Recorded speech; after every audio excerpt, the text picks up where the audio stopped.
और उपस्थित गणमान्य व्यक्ति एवं सज्जन आई प्रदीप जी सपत्नी मूर्ति के अनावरण भेल बड़ ऐतिहासिक काज भेल और हमरा लोकनि आह्लादित छी एहि लऽ कऽ प्रदीप जी के साहित्य तऽ अजर अमर छथि, हुनकर साहित्य तऽ चलिते रहतनि कवि समुदाय में, परंतु भावी के बच्चा सब ओकरा सबके श्रद्धा ओकरा सबके हिनका बारे में देख देख के सब जे अद्भुत है ई ऐतिहासिक काज भेल है। प्रदीप जी जहन हम छात्रावस्था में रही तो हमारा गांव में कवि सम्मेलन भेल रहे, ताहिमे पहुँचल रहे और हिनकर जो वो मधुर स्वर वो कविता गान से जन जन में एतेक प्रिय भेल, हमरा लोगन अमिट छाप देलक और वह स्वर से अंत तक देखते रहलियन जे वो स्वर हुनकर रहबे केलनि, ओ मधुर स्वर को मधुर कंठ से गौनाइ। से दोसर बात हमार कार्य क्षेत्र बहुत दिन तक लगमा ग्राम में रहल, बराबर संपर्क रहल, कई राम हृदय पोथी लिखलखिन और ओकर विमोचन भेलै, ताहिमे हमरा आमंत्रित ठाम केने रहै। अहिना स्वयं प्रभा लिखलखिन, तकरो विमोचन अही ठाम भेल रहै आ ओहिमे आयल रही। और सबसे पैघ साधक जे छलाह गायत्री अनुष्ठान करैत रहथिन, ताहिमे हमरा बजौने रहथि और ओहिमे कहलनि जे अहाँ बजियौ गायत्री पर,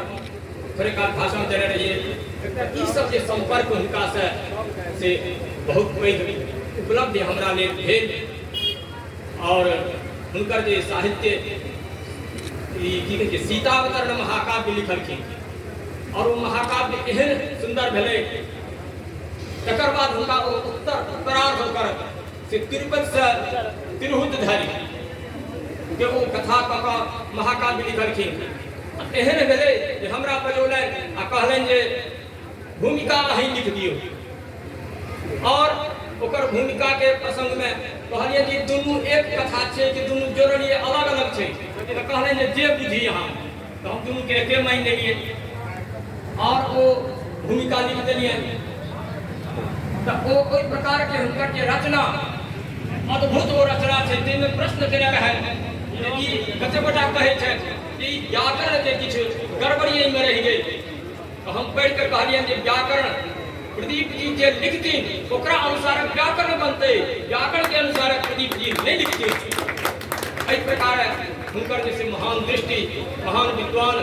और महान कवि, महान साधक, हुनकर तो अनेक रूप जैसे अबैत रही मानस पर और ओहिसँ प्रभावित होइत रहलहुँ। त्रिशूलिनी पत्रिका छपैत रहे तो हमहूँ वही प्रेस में जाए अपन पोथी छपबै ले, कैठा कतेक संपर्क कतेक बात बुझौलनि जे एना छै एना छै। तो महान साधक, महान कवि और महान जैसे प्रेरणादायक एहि महान पुरुष के आय से मूर्ति अनावरण भेल। आइ हुनकर पत्नी माताजी हुनका श्रद्धांजलि दैत अपन अपन वाणी के विराम दै छथि।